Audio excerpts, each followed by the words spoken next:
Hello my dear listener, कैसे हैं आप सब। उम्मीद करते हैं कि आप सब ठीक होंगे। तो चलिए कहानी के इस सफ़र की शुरुआत करते हैं। आगे ड्रैगन रूम। यासिका और शौर को जब सांस लेने में तकलीफ़ होने लगी तो दोनों एक दूसरे से अलग हो लंबी लंबी सांसें लेने लगे। लेकिन शौर का हाथ अब भी याशिका के पेट पर था।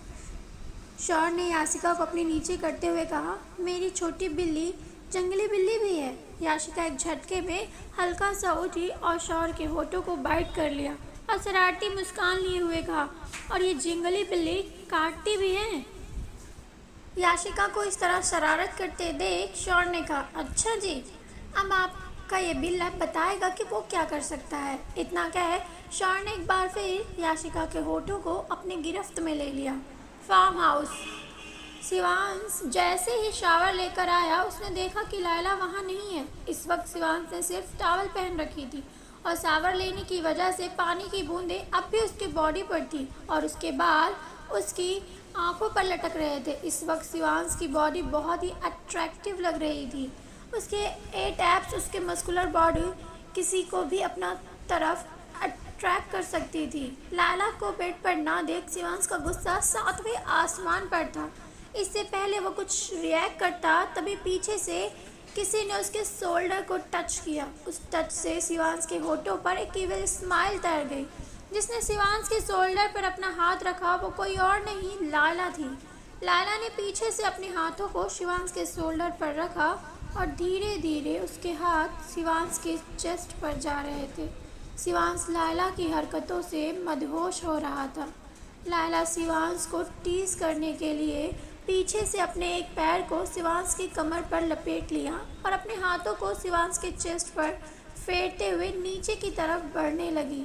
शिवांश ने एक झटके में लायला के हाथों को पकड़ा और उसे अपने सामने करते हुए उसके बालों को पीछे से पकड़ा और उसे अपने सामने करते हुए कहा, लगता है तुम्हें बहुत ही ज़्यादा भूख लगी है। इस वक्त लायला ने शिवांश की शर्ट को पहन रखा था। शिवांश ने लायला को अपनी चील जैसी आंखों से देख रहा था। लायला शिवांश के पास गई और उसकी कानों में झुकते हुए कहा, आई वॉन्ट यू। शिवांश ने भी इसी तरह कहा, तो फिर मुझे सज्यूस करो। शिवांश ने लायला को शाइट किया और रूम से बाहर चला गया। शिवांश जैसे ही रूम से बाहर आया लायला भी उसके पीछे आ गई। शिवांश अपने फार्म हाउस के बार एरिया में बैठा वाइन की सिप ले रहा था। शिवांश को इस तरह वाइन की सिप लेते देख लायला एक नजाकत भरी अदा से चलते हुए शिवांश के पास आई और उसके साइड घूमते हुए अपने नाखूनों से उसके फेस को टच करने लगी। लेकिन शिवांश वो तो ऐसे प्रिटेंड करने लगा जैसे उसे कोई फ़र्क ही नहीं पड़ रहा है। लायला को अब गुस्सा आ रहा था क्योंकि वो एक्साइटेड हो चुकी थी। लायला शिवांश के करीब गई और उसके लैप पर बैठते हुए उसके हाथों से वाइन को ले लिया और उसे अपने सबनमी होठों से लगाते हुए एक सिप ले शिवांश की तरफ बढ़ा दिया। शिवांश ने अपना मुंह फेर लिया और कहा, मेरा मूड नहीं है। शिवांश की इस तरह देख लायला ने अपनी पहनी हुई शर्ट के ऊपर के 2 बटन खोल दिए जिससे उसका क्लीवेज दिखने लगा। लायला शिवांश के और करीब गई और उसके बालों को पीछे से पकड़ते हुए उसके सिर को आगे किया और वाइन की एक सिप ली और अपने होठों को शिवांश के होठों पर रख वाइन को उसके मुंह में डाल दिया। शिवांश अब और अपने आप पर कंट्रोल नहीं कर सकता था।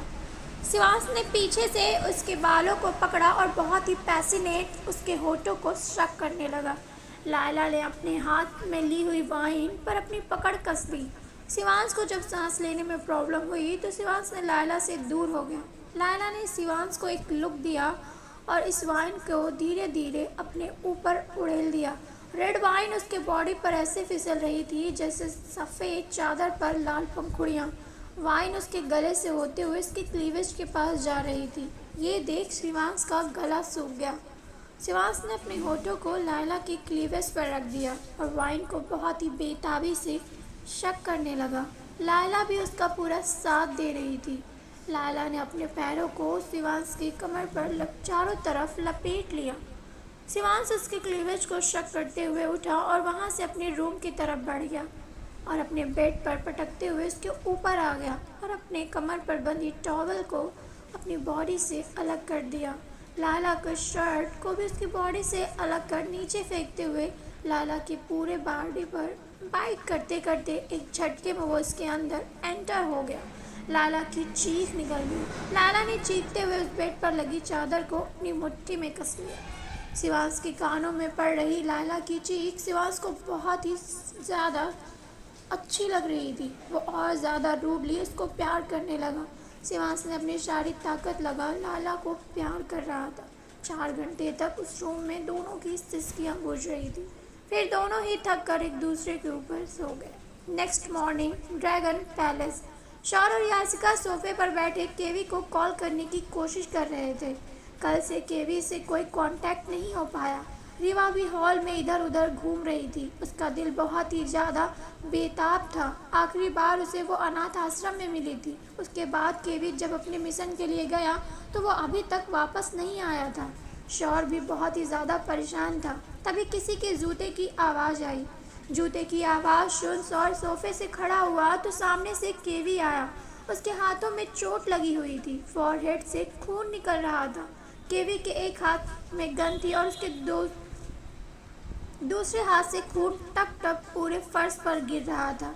रिवा ने अभी तक केवी को नहीं देखा था क्योंकि वो अपने ही ख्यालों में कहीं खोई हुई थी। तभी शौर ने तेज आवाज़ में कहा, केवी। शौर की आवाज़ सुन रिवा होश में आई और केवी को देखने लगी और इतनी तेज़ी से आगे बढ़ी कि उसने ये भी ध्यान नहीं दिया कि शौर केवी की तरफ बढ़ रहा है। उससे पहले शौर केवी की तरफ बढ़ता रिवा एक झटके में केवी के सीने से जा लगी और अपने हाथों को केवी के चारों तरफ लपेट लिया। केवी की आंखें बड़ी हो गई और शौर और यासिका भी शौक हो उन दोनों को देख रहे थे। आगे इस कहानी में क्या होगा जानने के लिए सुनते रहिए Yashika you are only mine. Channel को सब्सक्राइब कीजिए, बेल आइकन को प्रेस कीजिए, लाइक कीजिए, शेयर कीजिए and thank you so much for